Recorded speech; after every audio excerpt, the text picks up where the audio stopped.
G'day folks, Sean here from Air Photography. In today's video, I'm going to give you my thoughts of the new Autel Evo Nano Plus. I've had it for a couple weeks now, but I didn't want to rush out a review. I wanted to spend a good amount of time flying it before I made any type of review on it or kind of offered any thoughts. I also want to mention that I am not an influencer. I don't make glorified infomercials for brands and products. A lot of times brands have a lot of demands when it comes to reviewing their products, and that's why I don't really work with a lot of brands, because I just like to do my own thing. I don't want to be influenced. In fact, with the Nano here, I purchased it myself, paid for it with my own money, and that's the way I like to do things. So Autel has recently launched 4 new drones. They've launched the Nano series, and they've also launched the Light series, which I have here. Now we're going to save this for a different review that'll be coming in a few days. Each one of these new drones come in 2 models. They have the regular and then the Plus model. Basically, the Plus model has a better camera. For example, on the Nano here, the Plus model has a 0.8 inch of a sensor, whereas the regular version comes with a 1/2 inch sensor, which is still pretty decent. And whether you're a fan of Autel or not, or you have no interest in purchasing this drone is a very important release. In fact, the whole lineup of Autel now is very important. Autel is becoming a very serious competitor for DJI, and competition in the drone space is very important. It can help keep prices down and innovation moving. Now, as mentioned, I've been flying this for a couple weeks, and it's got a lot of really good attributes to it. And it also has some problems. And in this video, I'm going to go over the good and the bad. Now, you have to remember that this drone is brand new. I don't even know if it's officially released yet in the US. All drones tend to have a few issues that need to be worked out with firmware when they're first released. Look at the Mavic 3. If you got the Cine model, that's a $5,000 drone from a company who's well established, and it was riddled with problems upon release. They've had a firmware update for it since release, but it still has quite a few issues that need to be worked out. And that's the same with the Autel Nano here. They've got a good start, but there definitely is a few things that need to be worked out. Now, what makes this drone really important and actually pretty incredible is the fact that it has a 0.8 inch of a sensor. That's a pretty massive sensor for a sub 250 gram drone. On top of that, it has a lot of features that are only really available on the higher end DJI drones, such as optical avoidance. You can see we have 2 optical avoidance sensors at the front there, we have 2 at the bottom, and we have 2 at the back.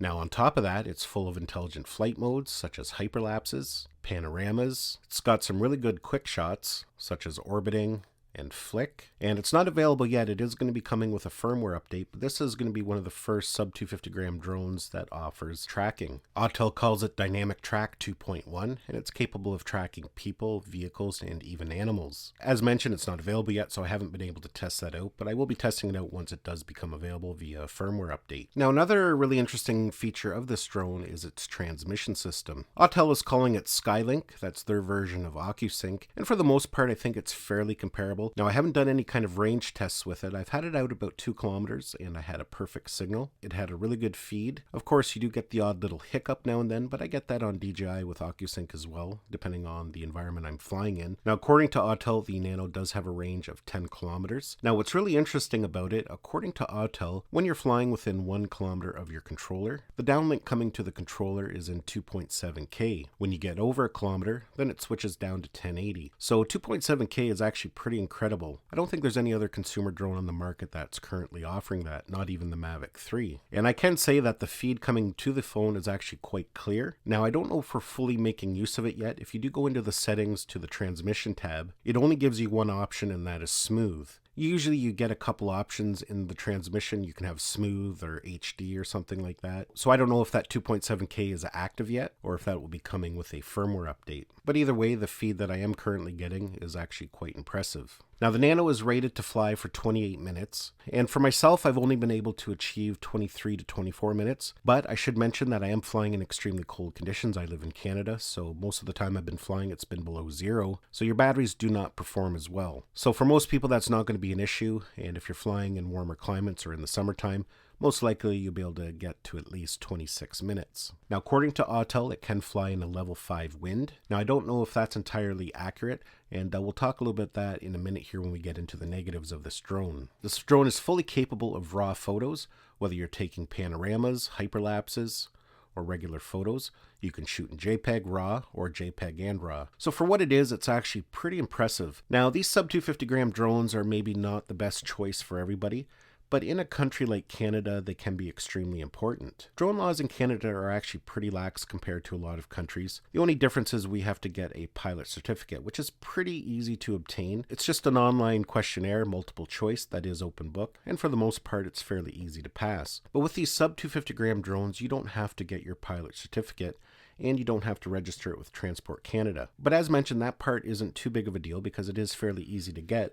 But what is important in Canada is that you can actually fly these in more places that you can't a regular drone. Sub 250 gram drones are not regulated the same as a regular drone. I'll just show you here on a map how important it can be. I'm using Drone Pilot Canada by Dawn.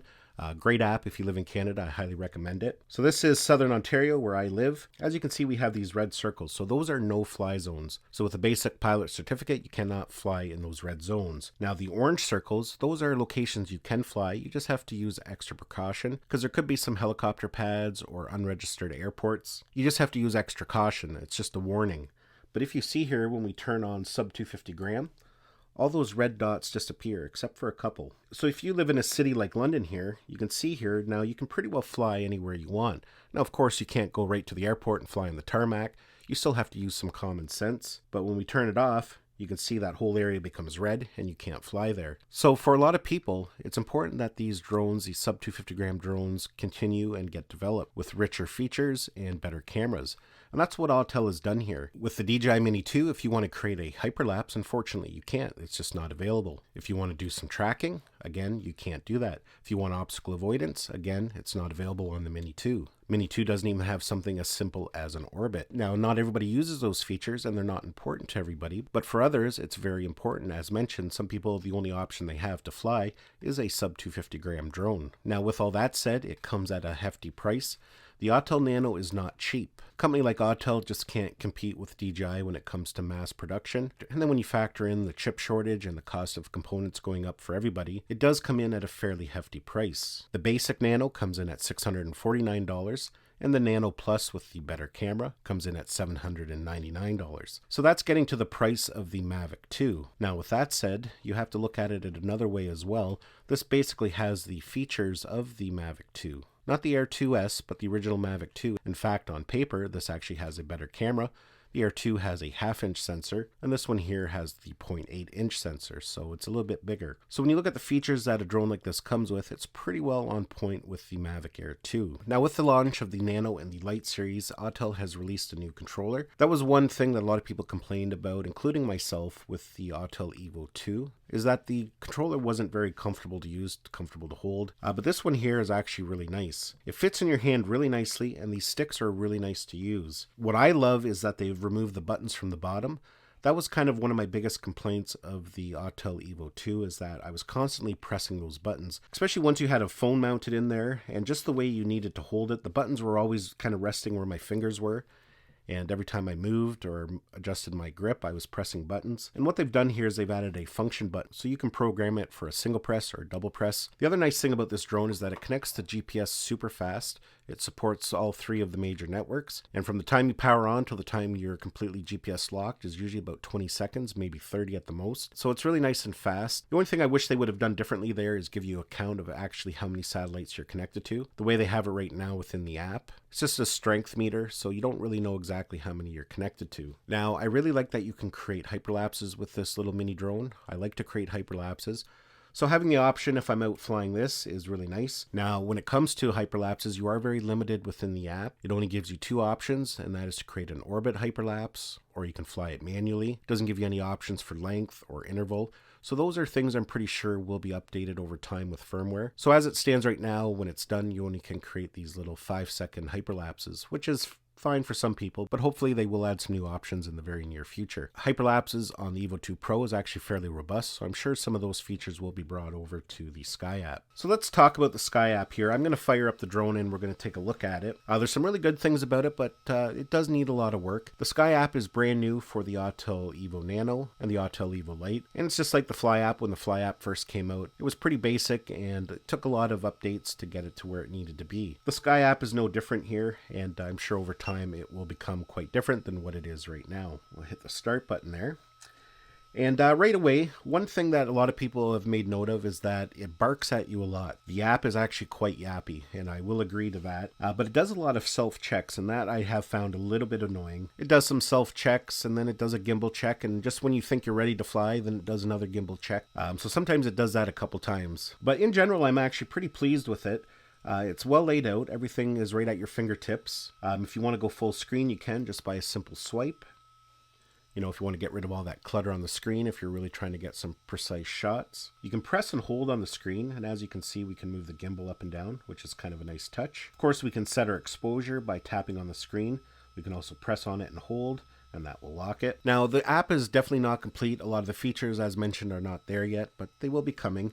A couple annoyances that I hope they change. First off, if you record on the drone, I'm just going to hit record there. You can see there you can no longer access your settings. For the most part, that's not a big issue, but if you need to adjust your limits when flying, and I actually ran into that, I was flying, and for some reason my height was only set at 50 meters, so I needed to adjust it. But of course I had to stop recording, set the new height limit, and then start recording again. Now another thing that needs to be fixed ASAP is the Pro mode. Pro mode is basically how you can set all your own manual settings. And when we go over to manual, you can see here I'm going to adjust the ISO. Right now it's set to 100. So if we change that to 800, you can see there it just went back to 100. So you can't actually change that at all yet. Basically it's still in auto ISO, so it will just adjust depending on the lighting conditions. That goes for your shutter speed. We can put it at 1000, but it just went back to the 120. If we put it to 60, again it goes back to 120. So that's definitely something I hope they get sorted out very soon. Now the other thing that's very limited on the app is that we can only film at 30 frames per second. I don't know if they're going to add 60 frames per second, but a lot of people like to film at 24 frames per second, and if you're in Europe, 25 frames per second. But as of right now, we're not able to do that. Even if we go down to 2.7K, you can still see we only have 30 frames per second. The only way we can get 60 frames per second, if you want to do a little bit of slow motion, is you have to film at 1080. The menu system is laid out quite well. It's very easy to navigate. So now when it comes to video quality, when conditions are perfect, it actually does a really good job. Now notice I said when conditions are perfect, and we're going to talk a little bit about that here coming up in a minute. But when the conditions are perfect, this can produce some stunning results. I actually prefer the colors coming off this over the Mini 2. And I do have a comparison video that I will be uploading sometime hopefully next week. But that 0.8 inch of a sensor just makes all of the difference, especially in low light situations. Here's a quick shot me flying at night with it. Now I'm not really much of a night flyer, so I can't really compare it or say if it's good or bad. I'll let you make your own assumption on that. But for me, I thought it was actually pretty good. A small little drone like this with a fairly small camera, being able to capture night footage like that, I thought was pretty good. Now it's nowhere near capable of what the Mavic 3 can do, but again, that has a 4/3 sensor. So this drone, in my opinion, has the potential to be one incredible drone. I think when all the features are available and they've done some work with the firmware, I have a feeling this drone is going to outperform the Mini 2 in every aspect. However, and it's a pretty big however, this drone actually has quite a few problems currently. First of all, this thing does not handle the wind very well at all. Now, as mentioned, I live in Canada, so the temperatures are pretty cool here, and that can affect the performance of a drone in many different ways. It can affect the gimbal. All these gimbals have little rubber dampers, that's why they're able to move like that. That absorbs all the micro jitters. If you don't have a dampener on there, you're going to get a lot of jello in your footage. And when you're flying in extremely cold conditions, that rubber gets hard, so basically it's like you're flying without a dampener in there. On top of that, extremely cold weather can affect the motors, so the gimbal won't perform as it should. But the cold weather also affects the battery performance. Not only does the extremely cold weather cut the amount of time you can fly, but it limits how much power the drone can draw out of it. Now, on my very first flight with this drone, I was flying, the temperature outside was about -7 degrees. It was a fairly windy day. When I looked at the wind levels and the chart, I was actually flying at the high end of a level 5 wind, which is about 38 kilometers an hour. I put the drone up and I sent it out about 500 meters. I spun the drone around and right away I noticed the drone was drifting farther away from me. So of course I pushed the stick forward to bring it back to me a little bit, and the drone would not move. I was full stick forward in standard mode and it wouldn't move. In fact, it was drifting backwards still. So I switched it into sport mode to give it a little bit more power, and it did start coming to me very slowly, but I mean like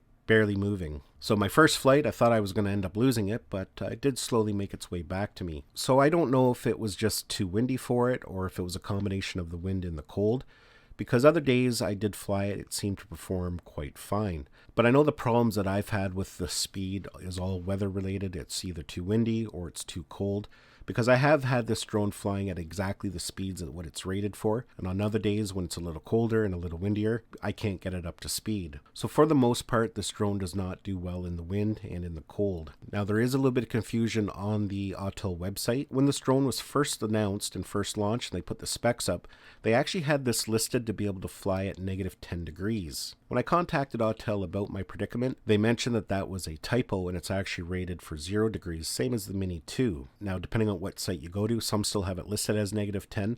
Autel on their official site now does have it listed at 0. However, I was informed that a firmware update will be coming, and that will allow this drone to fly at -5 degrees without the gimbal behaving abnormally. So that is definitely something to keep in mind. My Mini 2 doesn't do too well in really high winds. It does okay, but when you get cold temperature mixed with high winds, again, my Mini 2 can sometimes struggle. If you're a person who's going to be flying in a lot of wind and cool temperatures, I highly recommend going to something like the light version instead. You'll get a much better experience out of a drone like this over a mini drone.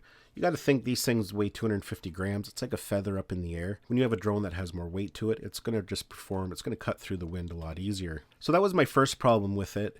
And again, I'm saying it's not entirely the drone's fault. I think it's a lot to do with the weather and the temperature. But the other thing that happens when you get those types of conditions, the cold and the wind, this gimbal just can't keep up. As mentioned, in perfect conditions, the footage is flawless, but as soon as you have any kind of wind and the temperature is below 0, you do get a lot of jello in the footage. And it's pretty significant, and it basically makes this footage unusable. You can see in this clip here, I'm just kind of doing a rotation, an orbit around these buildings. And when I'm flying into the wind, the drone isn't flying terribly fast, and you can see quite a bit of jello in the footage.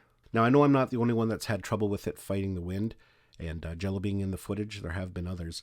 Hopefully that will be addressed with firmware, and of course I'm going to be continuing to test it out as we go along. Now, another little issue I did have with it is I could not hover indoors. If I tried to hover indoors, the drone would just continue to rise up. It would never stop. So I think these sensors need some updates. I'm not quite sure what they can do there. Now, we did get a firmware update yesterday, and that did actually help it quite a bit. It was able to hover a little bit more steady indoors, but it still did drift up a little bit, but just at a slower rate. The other thing is the way this drone lands outdoors. Sometimes it lands perfectly. If you're out hovering, say at a meter, and you pull the stick down to land, it's going to go into its landing procedure, just come down slowly and land.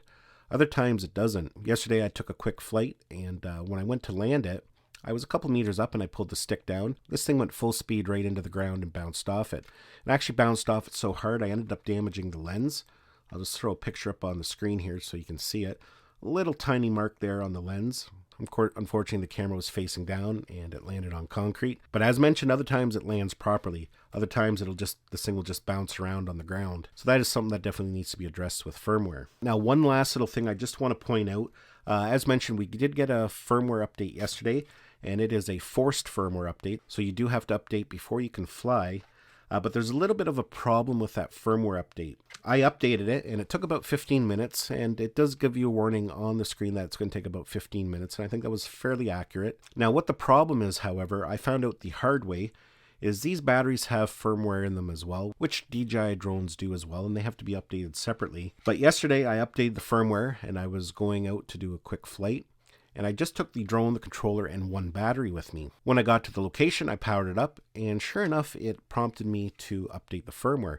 But it wasn't just an inconsistent firmware update where they just need to update the firmware of the battery. It redid the whole firmware update again. And again, it was a forced update, so I had to wait another 15 minutes to update the firmware, which was kind of a pain because I only had the one battery with me, so it did eat a significant amount of that battery. So I was kind of curious about it, and I came home, put in the third battery that came with the kit, and sure enough, there it prompted me to do a forced update again. That took another 15 minutes. So you will have to update each battery separately, and you will be forced to sit through that 15-minute update, that forced update for every battery. So be prepared to spend a good 45 minutes, hour updating firmware. Now, by the time you're watching this video, maybe they have changed that, they've corrected that if it's a bug, or they've changed the procedure. Now, with everything said, I do believe that this drone has the potential to be pretty incredible. It does need some firmware work, but I'm confident that Autel will get all that sorted out. After all, this is brand new. Like I said, I don't even know if it's fully officially released yet. I hope they get that jello thing figured out in cooler temperatures. Otherwise, this is something that I won't be able to fly in the winter. So that's basically it for my review. Like I said, I think this is a very important drone release for a lot of people. And as mentioned, even if you're not an Autel fan or you have no interest in this drone, you got to think that a drone like this, the Autel Nano, is going to force DJI's hand to make sure that their drone is flawless and feature rich. They're not going to let a drone company like Autel have a superior drone, especially for a third generation. Nobody knows what DJI was planning for the Mini 3. Perhaps they weren't going to add any kind of active tracking. They were going to save that for their higher end drones, but now they're pretty well forced to make sure it does have some of these advanced features. Otherwise, they could end up losing sales to Autel. Well, folks, that's basically it for my video. Hopefully you enjoyed it and got some value out of it. Stay tuned to my channel because I've got a ton of videos coming up over the coming weeks featuring this drone. We're going to dive in deeper to some of the features. We're going to do some low light testing, some night flights, comparisons against the Mini, even the Air 2S, just to see what the differences are. All to perhaps help you decide which drone is right for you if you are in the market for one. And as mentioned, I do have a review coming up of the Lite series. Quick spoiler alert, this drone is incredible. If you enjoyed this video and got some value out of it, give it a thumbs up. It's always greatly appreciated. Don't forget to subscribe to my channel so you don't miss any of our upcoming videos, and we'll see you in the next one.